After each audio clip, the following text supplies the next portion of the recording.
So let's get into some of the different methods or tools used in electroculture. Yeah, I've heard of things of like copper antennas, magnetic coils, atmospheric energy collectors. I don't know anything about any of those things.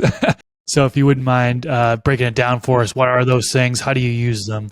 100%. So all those things are legit. It's just a matter of like what, how, when, who, and how it's put together. Just like, we could list supplies from an ebb and flow system, but it's all about how do they go together, right? So like sometimes it's also like with a lot of the armchair enthusiast type pages that are, they have tons of followers too. They'll have like hundreds of thousands of followers, and I kind of equate it to how many flies you'll see on like a fresh pile of dog waste or something. It's like, that's what that is. It's like all the flies just going over here to this mess for some reason, but whatever, enjoy. Bon appetit. But like, so I feel like the waters are often muddied to make the person who runs the page seem deep. You know what I mean? Like, it's like, nah, electroculture is very easy. I do a lot of stuff that's considered quantum agriculture as well, like radio signal broadcasting to fields and crops. But electroculture is like not that. Electroculture is very simple. So what you're trying to do, in essence, we have this endless depot of negative ions, anions, negatively charged ions in the earth. And we're trying to collect, like I said, there's a natural exchange, and in agronomy they call it the cation exchange capacitance rate. And this natural exchange is always happening. That's what's giving fertility in life to the soil, and ultimately to us, everything. But we'll concentrate on the soil. And like I said, those positive ions that make it down close enough to the soil level will naturally draw to that negative. And that's current. Positive to negative is current. If it's the other direction, that's not current. So it will flow, and they will pair and form energy. That's the simplest way I can put it. It will interchange. Now, the difference in those two potentials, so let's say the magnitude or quantity of positive ions and the endless quantity of negative ions, so we're obviously going to have more of these negatives. So we're trying to get more positives, right? Because the difference in those potentials is what will create more voltage, more energy. The potential difference, and that's the same in an electrical wire or house system. So we're trying to grab more of those positives with our antenna systems than are going to naturally pair with the earth. That's why we go higher. That's why we send these antennas up high. That's why the wire wrap sticks in the ground don't work. That's one reason. So that's why you need to go up to get that's already naturally happening. You don't need to facilitate that. We're trying to mimic that and increase that exchange. We're trying to increase this cation exchange in the soil, give a little more voltage, still in a bioharmonious range of voltage. That's very low voltage. But because there is a lot of interference, there is a lot of things that have basically altered and changed and modified the Earth's natural energetic topsoil quality. I mean, we can look at topsoil quality as its electrical conductivity and its mineral content and humus content kind of as one algorithm. And we know that quality has decreased. And so we're just mitigating and remediating that effect. I have actually some stuff I can show you here. So this and we get into, there's also like too much focus on, I use copper. I build my antennas out of copper because it's a good conductive material, and it's a nice material to work with, and it lasts a long time, makes a nice patina. It's beautiful. There's a lot of reasons we use copper energetically, but there's too much focus on copper in electroculture, and there's too much focus on atmospheric electricity, because there's really no such thing as atmosphere. That's the positive phase of electricity, needing the negative as well to make actual electricity. It's a phase of a one force. However, this model is designed to go up at least above 15 feet. I recommend 20 feet plus. The higher you go, the better. If you went too high, actually almost, it could even potentially be too much. That would be very, very high. We're talking hundreds of feet. But I mean, so I recommend, somewhere between 20 and 30 is typically ideal. Because I'm going to explain this top collection of wires, these steel spears, those are the only component of this antenna that are for atmospheric collection. The rest have their own function, and I'm happy to go through them. So when you mount this antenna up at 20 feet or 25 feet, you're grabbing utilizing the surface area of all these steel rods as the winds blow through. You're collecting positive ions that wouldn't naturally, through the natural cation exchange, pair with the Earth. So that's one way this antenna grabs extra positive phase to send to the conductor, right? That's atmospheric. We come down here, the brass rod. The brass rod, when you mount these antennas, will be oriented. You use a compass and you orient the brass rod south.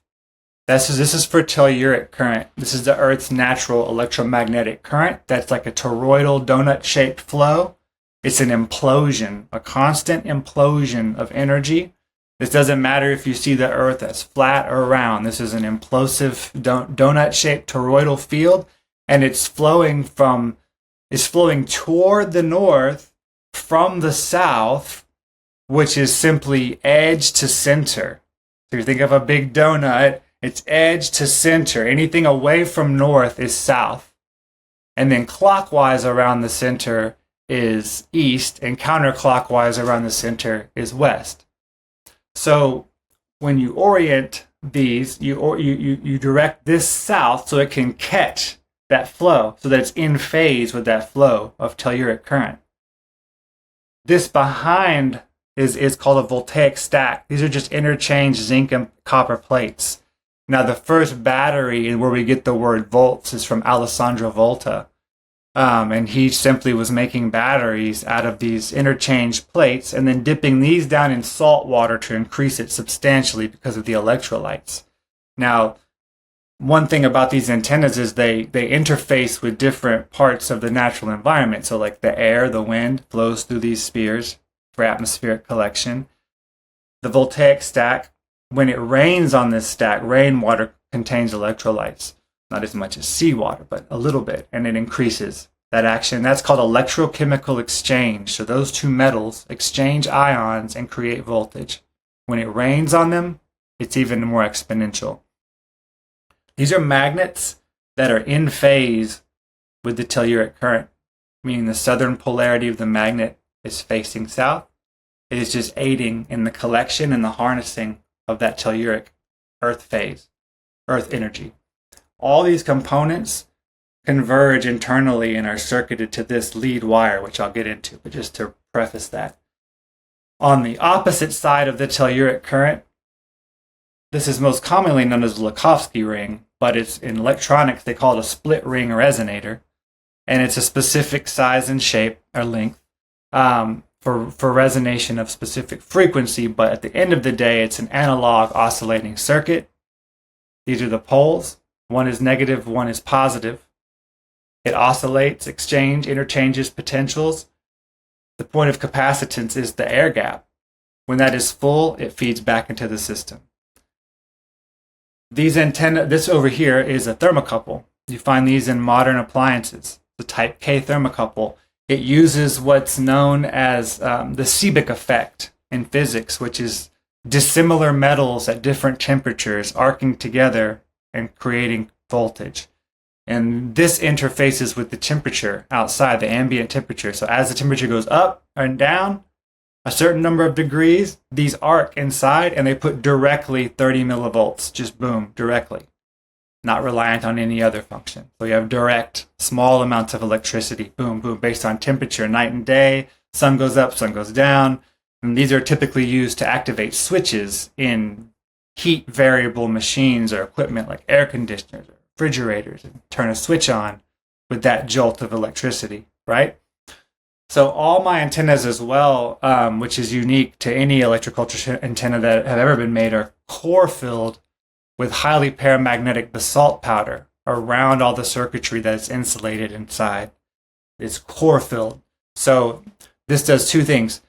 Just like the work of Philip Callahan with paramagnetism and the basalt towers of Ireland, and all these are kind of like thought of as kind of primeval electroculture, if you will, harnessing positive phase ions into fields via towers built out of certain types of rock. And one of those is paramagnetic basalt, which is a volcanic rock. And you can even use a jar of basalt on top of a television as an antenna to get better reception on old TVs, because it would draw the signal. So we core fill these for the harnessing of positive ions, and it turns this into a aerial mounted basalt tower, which is way better than setting a basalt tower on the ground, because now you're actually harnessing stuff that isn't going to naturally pair like the other functions. But also, incidentally, it prevents my antennas from being struck by lightning, because now they're in phase with that discharge of positive ions, because that's all lightning is. See, when we have an electrical storm, that plasmatic discharge, it discharges positive ions. That's why everything greens up after a lightning storm, because there's more positive ions at the lower level in the atmosphere to pair with the anions in the soil. That process fixes nitrogens out of ammonias. So now we have all this free nitrogen, and this gets into exactly how our systems work. Our electroculture systems biomimic this exact effect. Increasing the CEC, you fix ammonias into nitrogens, usable nitrogen. Also, by mitigating the bioaccumulation of ammonia, because when soil gets even a little bit too much ammonia, the plants within that soil will start emitting an infrared light spectrum. We can't see it. Insects see it. Specifically, pests. They see that as a weakness, like a crying rabbit to a wolf, and they go for it. They infest that weak plant because of the light emission, and then those bugs spread the soil-borne disease because they crawl from the soil to the aerial leaves all day. And so we mitigate pest pressure, disease, all these things through electricity, through a proper power supply. That's how I like to put it. The same way we mitigate disease in our body with Qigong, through proper power supply and balanced phases. So it's analogous. This clip is brought to you by VivoSun. Use discount code MrGrow15 to save on any of their gardening products. Go to the full episode by clicking the outro card here, or click the link in the description section below. Catch you in the next video.